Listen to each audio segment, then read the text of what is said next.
Bueno, buenas tardes a todos. Gracias, Bea, por la presentación. Y nada, yo soy Carlos Tarongi, R4 del Hospital General de Castellón, y siguiendo con estas sesiones para residentes, voy a hablar sobre urgencias en hemodiálisis. Este es un tema que puede ser muy extenso, pero voy a intentar explicar de forma sencilla algunos conceptos sobre cuáles son las indicaciones para realizar una hemodiálisis aguda, algunas complicaciones que nos pueden ocurrir durante una sesión de hemodiálisis, así como aquellas más relacionadas con el acceso vascular. Antes de empezar, una cosa importante que tenemos que tener claro cuando nos enfrentamos con una urgencia que puede conllevar a empezar una diálisis es el factor tiempo. Desde que valoramos al paciente en urgencias hasta que su sangre empieza a correr por las líneas, pues pueden pasar fácilmente más de 20 minutos, entre que preparamos la máquina, subimos al paciente a la unidad de diálisis, lo conectamos a través de su acceso vascular, si es que lo tiene y siempre que no nos dé ningún problema, y ya no hablamos si no tenemos disponibilidad de la planta de agua. Y mientras tanto, en todo ese tiempo, pues vamos a tener ahí al paciente malito delante de nosotros y le tenemos que dar alguna solución, y hay que darle alguna solución rápida. Por eso también es importante el tiempo en diálisis. Desde que empezamos la residencia, una de las primeras cosas que intentamos aprender son los criterios de diálisis urgente. Y yo no sé si vosotros también lo hacíais, pero bueno, yo empecé memorizando la regla esta del AIOU, la A por acidosis metabólica, la E por electrolitos, la I por intoxicaciones, O de sobrecarga de volumen y U de uremia. Entonces, empezando por la acidosis metabólica, será indicación de hemodiálisis si persiste esa acidosis metabólica grave, es decir, con un pH por debajo de 7,20, a pesar de que de que hagamos una correcta reposición con bicarbonato. O bien si se requiere de grandes aportes de volumen en un paciente que no los va a soportar, porque está anúrico o ya está con sobrecarga hídrica. En cuanto a las alteraciones electrolíticas graves, pues la más habitual va a ser la hiperpotasemia, y de ella, pues bueno, tampoco os contaré mucho porque lo sabéis todo, pero bueno, para no extenderme, si tenemos, por ejemplo, un electro muy feo y entonces estamos en una situación de una amenaza vital, pues obviamente va a ser un criterio de diálisis urgente. Si el paciente está más estable, pues empezaremos con todo el arsenal terapéutico que tenemos para disminuir los niveles de potasio, pero si aún así persiste la hiperpotasemia o el paciente está anúrico, pues también será otra indicación de diálisis.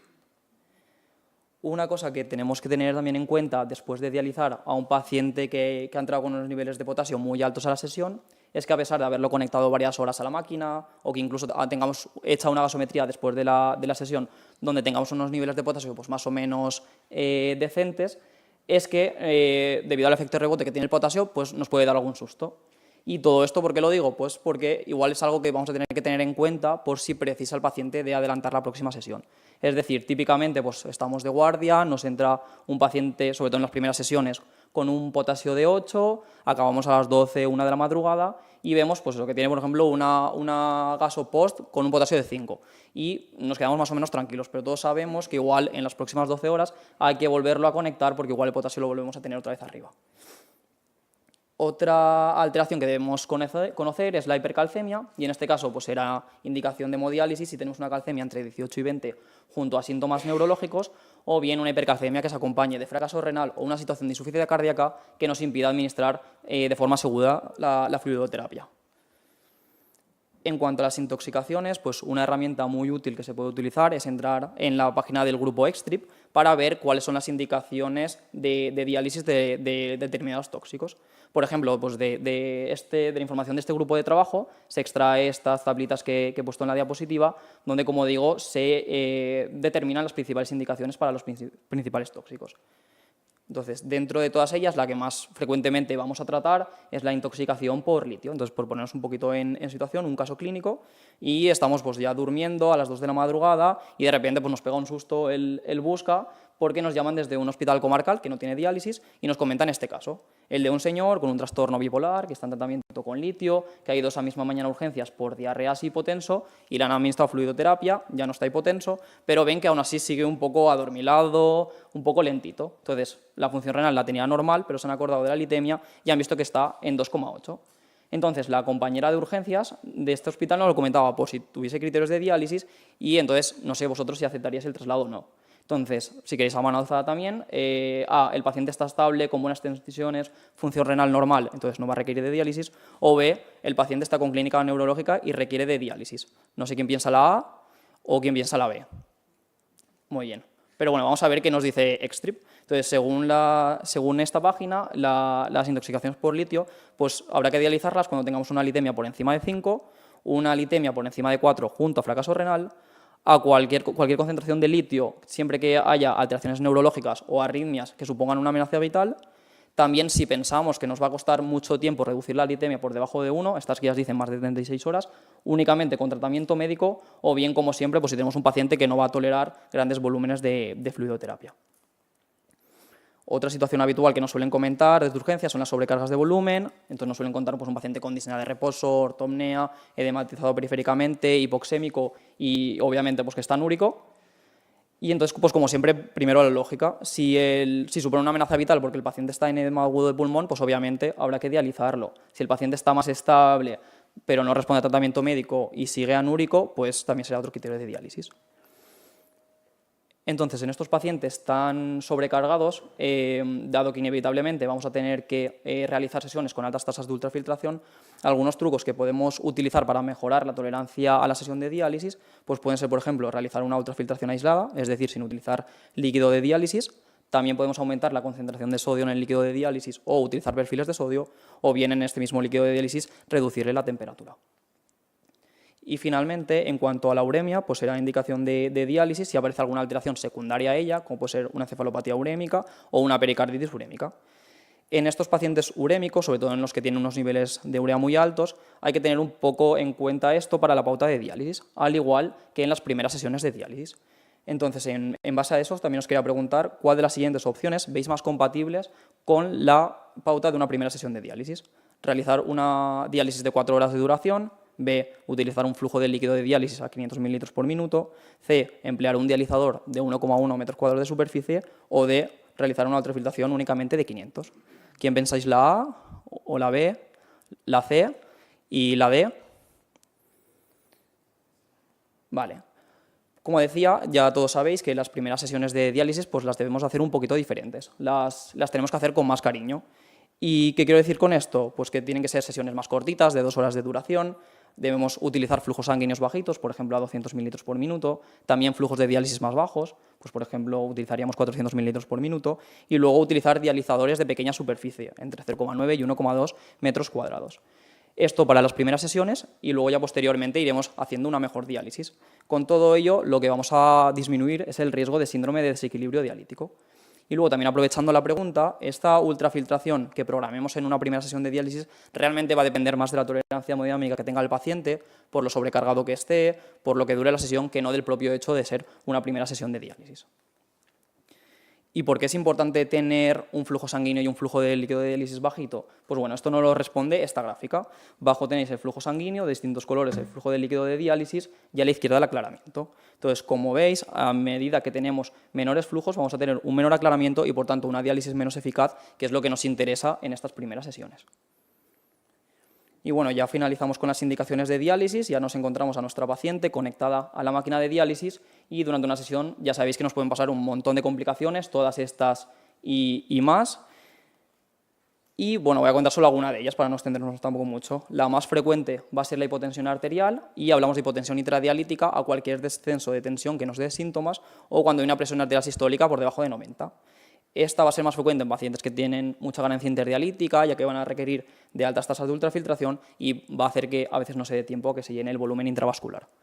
En cuanto al tratamiento, pues en primer lugar debemos posicionar al paciente en Trendelenburg, disminuir o parar la ultrafiltración. Y si aún así persiste con la hipotensión, pues ya administraremos bolos de suelo fisiológico. Otra complicación frecuente van a ser los calambres, estas típicamente ocurren al finalizar la sesión y se deben principalmente a una depleción intravascular por la ultrafiltración. Lo más importante va a ser la prevención, entonces el paciente pues, tendrá que evitar llevar mucho peso entre sesiones y deberemos todos evitar las hipotensiones. Una vez nos han ocurrido, ¿qué se puede hacer? Pues, por ejemplo, hacer masajes con alcohol, contraer los músculos o, si hay hipotensión, infundir también suelo fisiológico. Luego tenemos el síndrome de desequilibrio, que es una complicación que nos va a aparecer típicamente en las primeras sesiones de hemodiálisis en algunos pacientes que tienen riesgo, como por ejemplo aquellos con niveles elevados de urea o con mucha acidosis metabólica.